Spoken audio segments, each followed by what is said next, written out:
Bu videoda sizlere 2 defa ziyaret etmiş olduğum Osmanlı Devleti'nin son dönemlerini yansıtan ve İstanbul'un Anadolu yakasının Boğaz kıyısında bulunan Beylerbeyi Sarayı'nı tanıtmak istiyorum.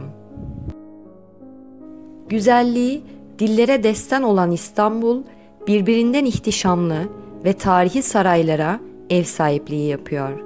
Bunlardan bir tanesi de şüphesiz Beylerbeyi Sarayı'dır.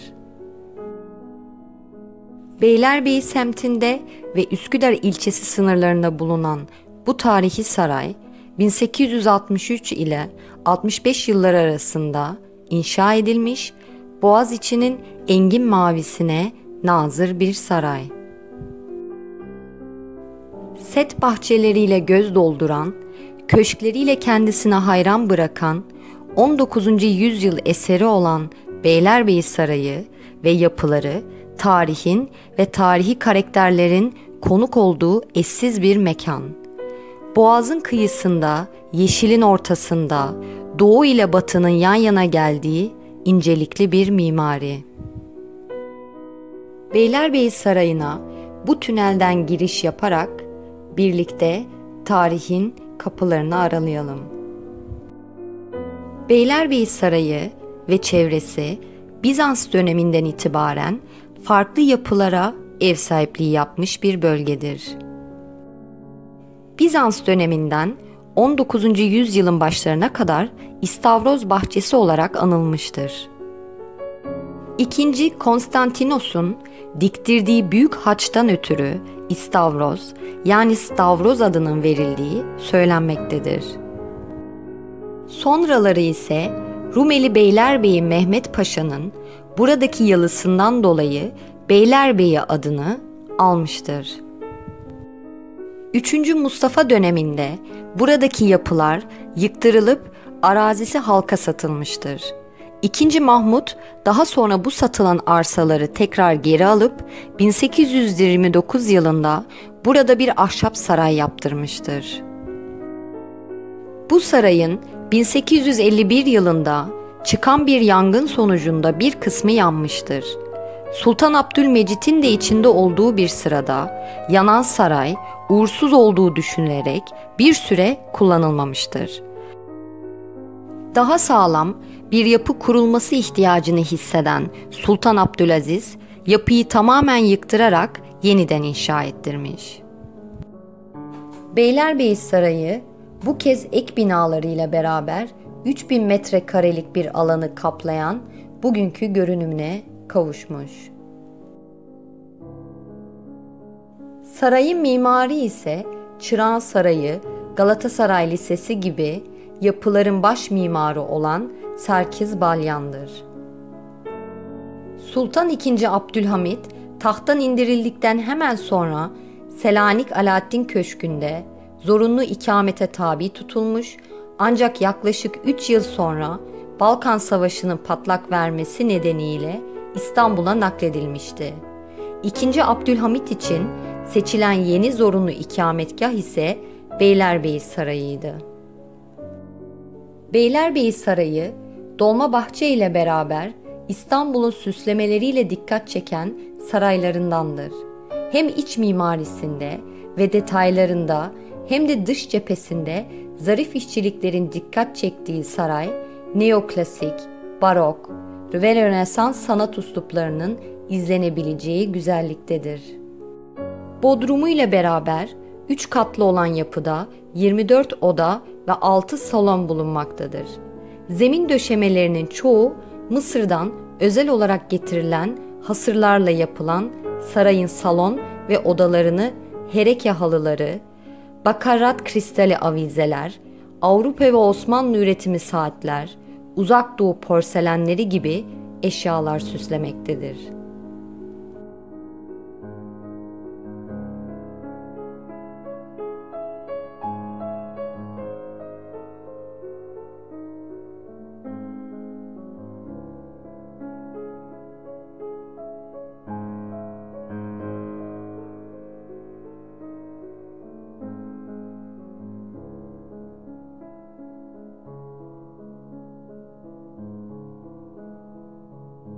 Beylerbeyi Sarayı'nın dekorasyonunda en çok dikkat çeken kısımlarından biri de tavan süslemeleridir.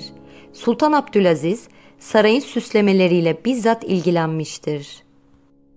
Resme ilgisi ve yeteneği olan Sultan Abdülaziz, süslemeler için örnek olması adına kendisi de eskizler çalışmış, Avrupa'dan ressamlar getirtmiştir. Kalem işi ve hat sanatı alanında dönemin usta isimlerinin işlediği süslemeler sarayda zengin bir çeşitliliğe sahiptir. Tavan etekleri ve duvarlarda görülen kitabeler devrin hattatlarından Abdülfettah Efendi'ye aittir. Sultan Abdülaziz, denize olan tutkusu nedeniyle sarayın tavanlarındaki bazı çerçeve ve kartuşların içine deniz ve gemi temaları işletmiştir. Beylerbeyi Sarayı, ana binasının yanı sıra geniş bir alanı kaplayan çok sayıda köşk ve bahçeye sahiptir. Bahçeleri setler halinde tepe boyunca yükselmekte, fundalıklar, limonluklar, gezi bölgeleriyle mimarinin göz alıcılığını tamamlamaktadırlar. Dünden bugüne kalan köşklerden, deniz köşkleri ise boğazın kıyısında, sarayın iki yanında bulunmaktadır. Çadır formuna benzeyen sivri bir kubbe şeklindeki çatısından dolayı çadır köşkleri olarak da anılmışlardır. Beylerbeyi Sarayı'nın boğaza nazır konumunda göz dolduran güzelliğine, ana binanın iki yanında bu zarif ve özgün yapıdaki köşkler eşlik etmektedir. Sultan II. Mahmud'un mermer köşkü öncelikle av köşkü olarak düşünmüş ve yaptırmıştır. Yapı tamamen mermer olması sebebiyle sıcaklarda oldukça serin kalabilmektedir. Yoğun sıcakların olduğu yaz dönemlerinde kullanılan mermer köşkün içerisinde havuz ve sebiller de bulunmaktadır. Büyük havuzun sol cephesinde kalan sarı köşk ise konum itibariyle sakin ve sessiz bir köşede yer almakta ve dinlenme amaçlı kullanıldığını düşündürtmektedir. Dış cephesinde kullanılan taşın açık sarı renginden adını alan sarı köşk, iç düzenlemesinde kalem işi, tavan süslemeleriyle bezenmiştir. II. Mahmut döneminden bugüne kalan bir diğer köşk yapısı ise ahır köşk, bir diğer adıyla has ahırdır. Mermer köşkün ilerisinde bahçe setlerinin sonucunda konumlanan ahır köşk, atlar için sağlı sollu 20 bölmeden ve dışarıya uzanan küçük bir bölümden oluşmaktadır. Bu saray yapılarının bahçelerini birçok heykel süslemektedir. Bunların büyük çoğunluğu Sultan Abdülaziz döneminde 1864 yılında Fransa'dan sipariş edilmiştir. Heykelleri çoğu Fransız heykeltıraş Pierre-Louis Rouelt imzasını taşır. Hayvan heykelleriyle tanınan bu heykeltıraş aynı zamanda Paris'in Louvre Müzesi'nde eserleri sergilenir. Kadıköy'deki boğa heykeli de ona aittir. Boğazın hemen kenarında konumlanan sarayın zarif mimarisini Boğazın simgesi erguvanlarıyla tamamlayan bu bahçeler İstanbul silüetini ve manzarasına eşsiz bir katkıda bulunmaktadır. Tarihi değere ve görkeme sahip Beylerbeyi bahçeleri setler halinde genişleyen 70 dönümlük bir alana yayılır. Set bahçeleri, havuzları, podima taşlarıyla döşeli yolları ve içerisinde konumlanmış çok sayıda heykeliyle huzurlu ve keyif verici bir atmosfere sahiptir. Beylerbeyi Sarayı, yazlık bir saray olarak hoş vakit geçirilen ve boğazın tadının çıkarıldığı bir mekandır.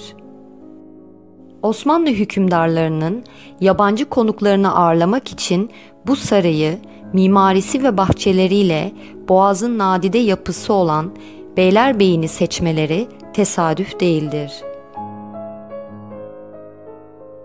Bu saray Sultan Abdülaziz ve II. Abdülhamit'in saltanat yıllarında yabancı devlet hükümdar ya da başkanlarının resmi ziyaretlerinde kendilerine tahsis edilmeye başlanmasıyla beraber devlet konuk evi işlevi kazanmış. Beylerbeyi Sarayı'nın ilk büyük konuğu 3. Napolyon'un karısı Eugenie'dir. Karadağ Kralı Nikola ve İran Şahı Nasrüddin de İstanbul'u ziyaretleri sırasında bu sarayda kalmışlar. Avusturya Macaristan İmparatoru Franz Josef de bir süre burada konuk edilmişlerdi. Saray, Cumhuriyet döneminde de devlet konuklarına tahsis edilmiştir. Atatürk'ün davetlisi olarak Türkiye'ye geldiğinde İran Şahı Rıza Pehlevi de bu sarayda kalmıştır. Beylerbeyi Sarayı, boğaza nazır konumu, eşsiz manzarası ve mevsimlere göre değişen atmosferiyle İstanbul'un keyifli gezi güzergahlarının başında geliyor. Beylerbeyi Sarayı en çok ziyaret edilen tarihi saraylardan biridir ve sizlere de mutlaka bu sarayı ziyaret etmenizi öneriyorum.